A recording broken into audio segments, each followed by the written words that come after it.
Thank you. Thank you, everyone. Thank you to Estera from Roma Trial for inviting us to speak at the Roma Day Parade today. This is a chance for us to come together to demand our basic human rights, our basic humanity. We appeal to our communities and to our allies. As one of the largest and oldest minority groups in Europe, the Sinti and Roma community have endured years, hundreds of years of persecution, discrimination, and marginalization. They have been an integral part of the European history and community, living in Germany for over 600 years. Yet their belonging and participation in this society has been continuously undermined and violated. We would not be here gathered today if racist attitudes and disenfranchisement against Roma and Sinti community did not persist.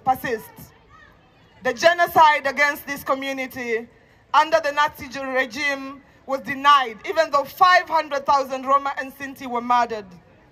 We must break the silence and make visible the atrocious crimes against humanity. It took Germany 74 years until it recognized this violence perpetrated against the Roma and Sinti by the Nazis, and until this was made aware in public conversations. It was a state doctrine that murdered an entire people, their culture, and language. Today, Roma and Sinti still do not enjoy the same participation and inclusion in many sectors of society, such as education, housing, and much more. This particular form of racism and prejudice is part of an ideology that continues to fuel violence, and it kills. Structural, systemic, institutional racism is deadly, and it affects so many of us.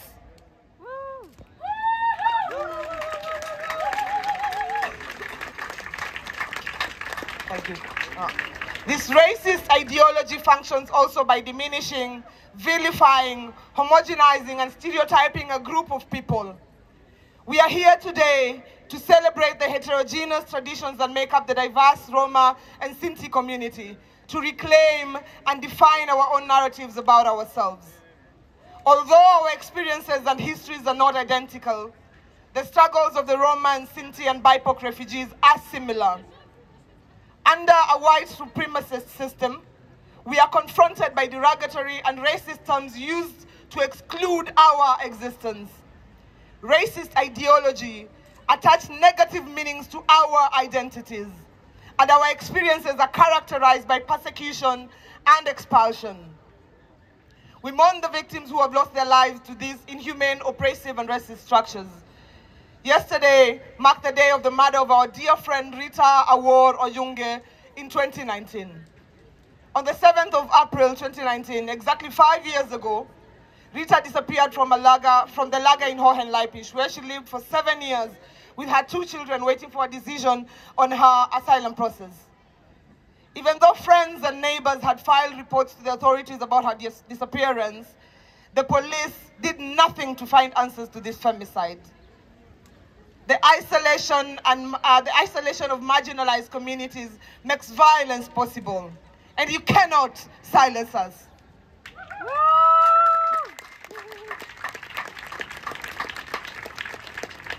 We still demand justice for what happened to her and for the authorities to do their job. End to all lagers. As International Women's Space, we bring these issues to the center of society. We penetrate spaces and structures that to make institutional and systemic racism visible. We refuse to be ignored. So many refugees die on their way to Europe, are found dead without proper investigation when they arrive, or commit suicide because of these experiences, and they are so painful. A society that is imperialist, patriarchal, and white supremacist will teach which lives to see value in.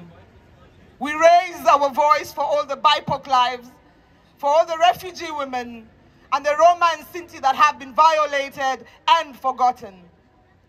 Now we witness once again, a time of very visible, unapologetic, and bold shift to the right that we must fight against. Once again, we are watching history repeat itself.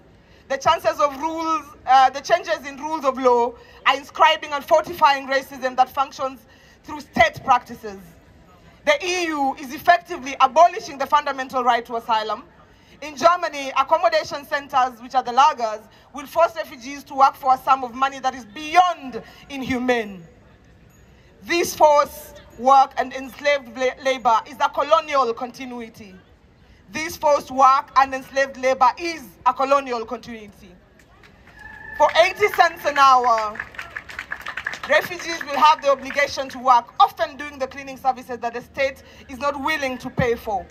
If they refuse to work, their benefits can be cut by 180 euros per month. The degradation and dehumanization has no limits. Stand up against the Pact on Migration and Asylum. For the EU, refugees are not deserving of the humane living conditions. This is the epitome of racialized capitalism.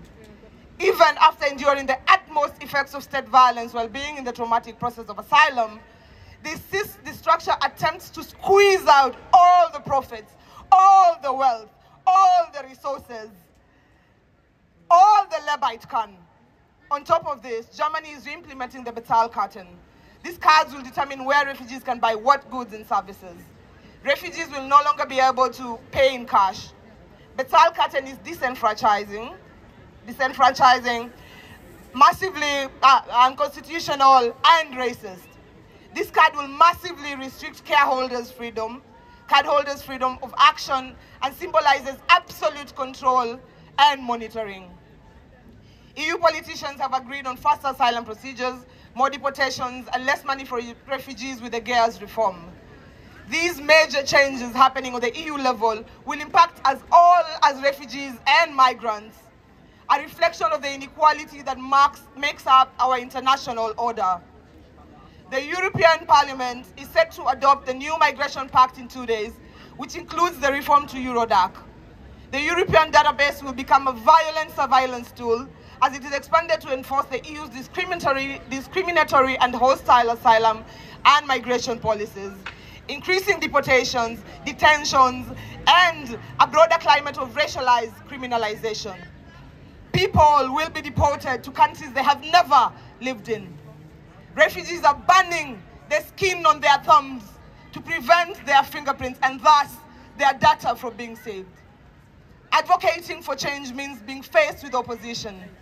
The people who want to maintain their privilege will go to violent extremes. We are considered to be the problem. We are detained, silenced, our lands taken, our climate destroyed, and our governments corrupted. We see through your liberal world order and your colonial playbook. And our chants in the streets cannot be silenced. So your promises of democracy, of human rights, your treaties and your missions of so-called peace are rendered meaningless. Your language reflects your nationalist, white supremacist, imperial self-interest. Tomorrow, we meet at Oplatz at 6 p.m. against GEAS, against deportation, and against lagers. You cannot evict a movement. I'll repeat that. You cannot fucking evict a movement, yeah? Good.